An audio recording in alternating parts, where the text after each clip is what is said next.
Hello, today's video abstract is from Luke Woodhouse and colleagues. This is the second study from Luke's PhD. Here we will discuss his paper, International Female Rugby Union Players, Anthropometric and Physical Performance Characteristics, a 5-year longitudinal analysis by individual positional groups. This study was published in the Journal of Sports Sciences in 2021.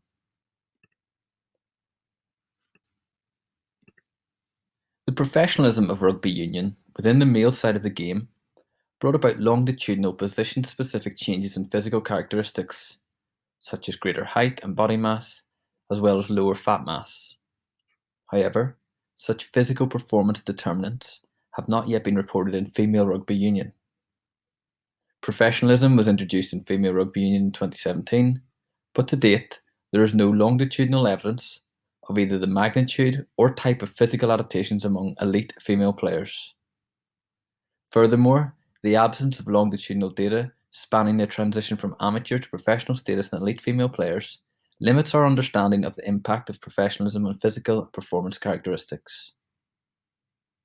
The aim of this study was to conduct the first longitudinal analysis of anthropometric and physical performance characteristics in elite international female rugby union players. The differences in physical characteristics were evaluated between discrete field positions, alongside 5 consecutive years of elite female rugby programme. Body mass increased across time among elite female players, despite no change in stature, which is similar to previous observations of senior international male players transitioning between amateur and professional generations. The rate of increase across a 5-year period was 6.5% for this elite female cohort, which was greater than the approximate 3.8% observed following the first 10 years of professionalism in the male game. Despite no significant position and time interactions, there were similar trends to male rugby, whereby the rate of mass gain was the fastest amongst forwards and inside backs. Furthermore, skinfolds were also reduced over time, which suggested alongside an overall increase in body mass, the total lean mass increased amongst elite female players across consecutive seasons. Greater lean body mass is associated with the ability to win collisions due to greater momentum and the ability to perform repeated high-intensity efforts. The current study reported greater 0 to 10 metre momentum and upper body strength, particularly amongst forwards and locks in the 2019 season, compared to any other year, suggesting that the evolution of physical characteristics observed are highly specific to the typically high collision and contact demands of these positions. The increase in momentum may be underpinned by the greater absolute leg force and power in 2019 compared to all years, whilst players maintained relative leg power and reactive leg stiffness over the 5 seasons.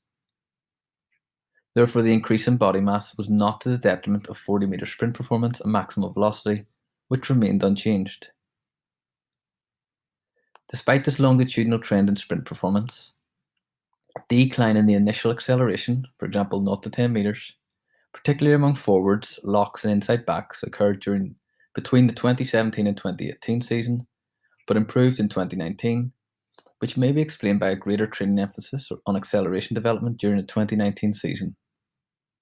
This improvement in acceleration could partly be explained by increases in the mechanical sprint characteristics of maximal ratio of force, or RF max, and theoretical maximal power, which is Pmax.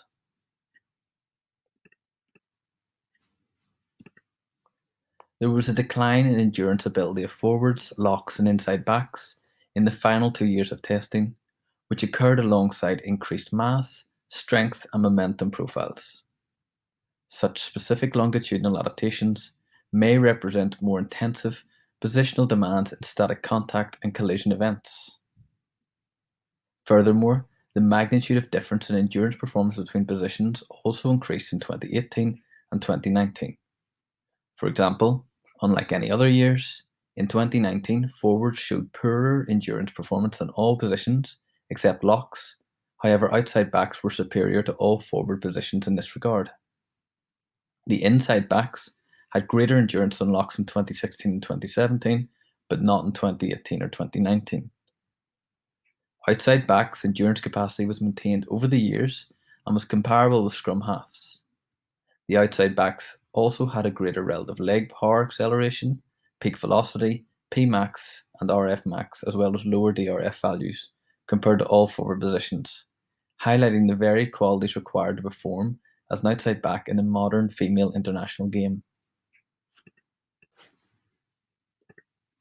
Consistent with observations in male rugby players, scrum halves had lower acceleration, momentum than all other positions, but jumped higher than locks and back rows, suggesting a requirement for explosive agility to move quickly between rucks and distribute the ball effectively. A range of positional characteristics were observed. For example, inside backs demonstrated greater peak velocity and maximal ratio of force compared to locks, back rows, as well as greater single leg drop jump scores compared to back rows. These characteristics are consistent with trends in male rugby. However, body mass is a more homogeneous physical characteristic amongst elite female players, with the exception of forwards who were heavier than all positions except locks. The female game is less mature in its professional status, and subsequently, player stature may be less specialised than the male game according to positional demand. Furthermore, the female game is historically associated with lower kicking outputs and a tendency to attack more with the ball in hand, perhaps resulting in a more continuous style of play. If this is the case, a more homogeneous body shape might be expected, as reported among sevens players, which is a rugby code characterised by a greater density of play and minimal requirement for specialised body shapes for the set piece. Higher relative strength and power levels among male players are associated with critical match performance indicators at the elite standard, suggesting that these physical characteristics are vital.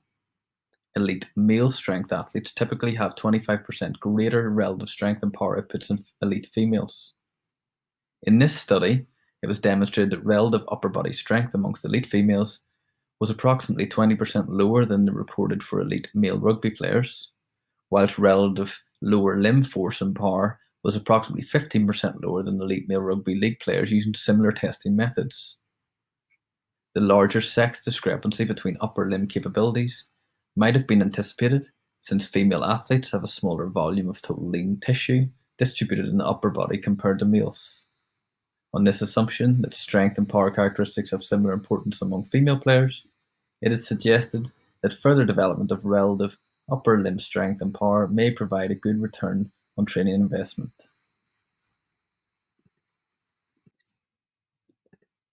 In conclusion, this study provides rugby practitioners for the first time with normative data of physical characteristics among international female rugby players at a positional level, and how these have changed across seasons.